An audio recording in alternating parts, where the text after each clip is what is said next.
Hey guys, here we are, part two. I found it. Ta-da! This was a grave filing error on your host's part. Um, I had put the wrong document. I put the right document for another folder into the wrong folder. But I got it. I got it here, and actually, I hadn't even saved the title on my desktop. So when I was trying to search for it, I couldn't find it because it hadn't been saved as a document. It was just, I had printed it off in my rush to complete everything and make these changes and get it sent out to these guys. Because I made clarifications in the material that I wanted to present. I hadn't even got to it, but here it is. Okay, so I'm going to read through this. At your customers, so it's called create content at the level of suspects and leads. This is the step you're at in that whole sequence of the plan to create true fans. All your customers come from leads and prospects. When you're engaged in public relations and creating messages, it really should be to create leads and prospects. Prospects come from your leads. You discover your leads or create leads from suspects. So when you're doing the work that will result in people getting more engaged, getting more direct help, your messaging should be at the level of suspects and leads in the way you address them in your messaging, right? At the level of suspects and leads, your messaging should be anticipated, information your suspects and leads have been looking for, or recognize it as information they should have been looking for. At this level, the information you provide should probably address their aspirations and how they can achieve them. At this level, you should not include offers with a price tag. It's very important. You know, there are so many leads out there. I'm going to talk more about it, but there's so many people marketing out there, and they're just killing future sales by not offering help and building trust first before making a financial offer.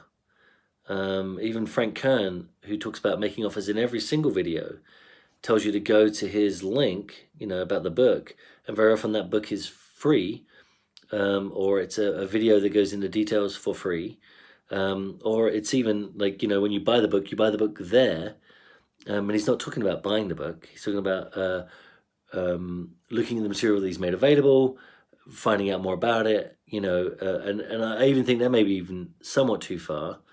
But again, even then, he's not putting the price tag on, and he's not asking you for money or the offer with money. He's just telling you to go somewhere. So you can mention your website, your social media, and how they can follow you, particularly your groups. You can mention your free membership groups where they can get more free content. Typically, an accumulation of free content you've made available in the past. Make no offers with a price tag at this level, in all caps. That's how serious I take it. Again, I'm sorry that I didn't include this in that straight video, but I just made this a part two. It's not the end of the world, and I guess this is the sort of thing that makes you more real to your audience, because you make mistakes. You make filing errors also, but we found it. We've got it. Here's the information. So going into digging a little bit deeper into it, in order to really be helpful to you and valuable to you, so you can use it. And this is an important point I want to cover. One of the things I didn't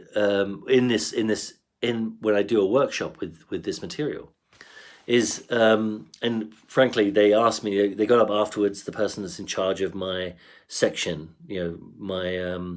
my presentation was a part of a group of presentations, and she got up right away and asked me if I would come next year, and they would provide a bigger room and more marketing, a bigger marketing budget, which I was like, yes, please. Even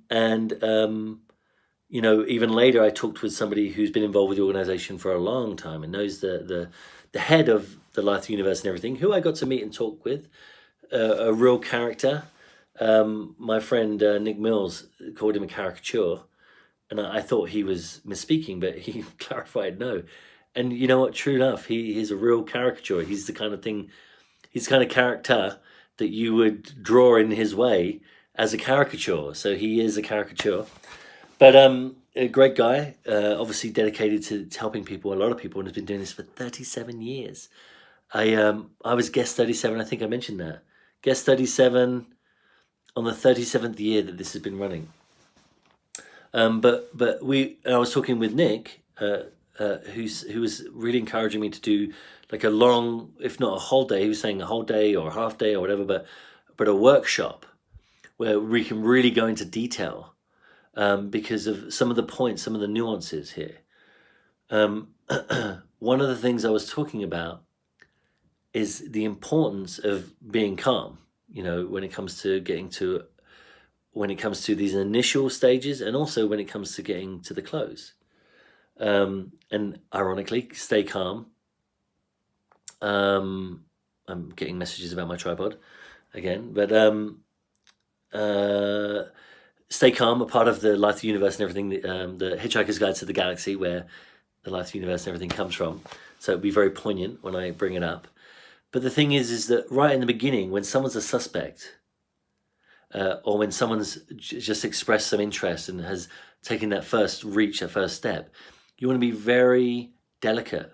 Stay calm, keep cool, and know where things can go, but don't engage at any heavy level. You just got to be really light. Take deep breaths, take slow breaths, keep calm, because it's a critical time. You can turn that person away, and they can be downhearted, and you might lose them forever.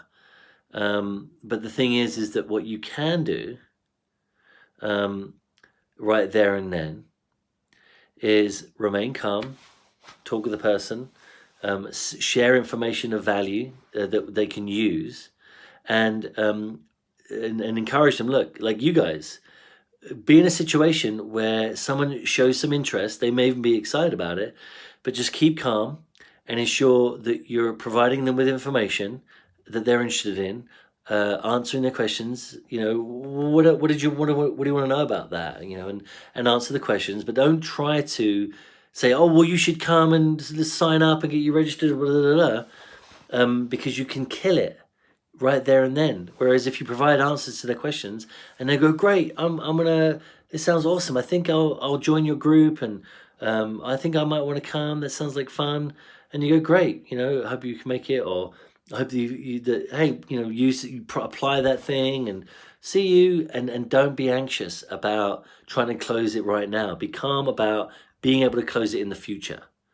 Right, that as long as you're taking the steps and making progress and providing materials and messaging at the level that the person's at, then they will pop. They will it will marinate, and then they'll be ready. Pop. It's not working so well, but they'll move up your value ladder on their own accord. There's this great saying, this great story with Russell Brunson's Funnel Hacker Live events. One of the speakers there. I haven't gone to it. I've seen some of the videos, right, but I haven't gone to it yet. But he speaks and he talks about rescue teams. When they go out, there's a small helicopter and they're going to rescue people in a boat. There's more people than there's room in the boat. And he asked this rescue first responder, how do you choose?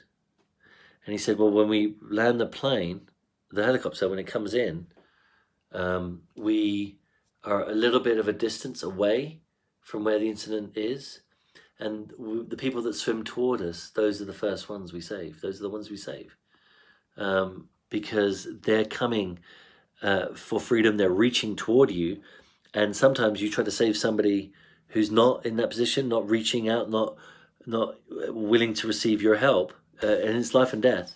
They can panic. They can drag you down. They can cause some serious problems and prevent a rescue of more people, including themselves, than will otherwise be rescued with this other principle. So the thing is, you've got to be willing to let people reach for you, but you've got to communicate to them and provide them with useful, effective help, tools, recommendations, things that they'll value, and do so intermittently, to the point where they realize that your information is good, that they trust you, they go through some of their mind stuff that people get into, their head spaces and distrust or paranoia or anxieties or whatever.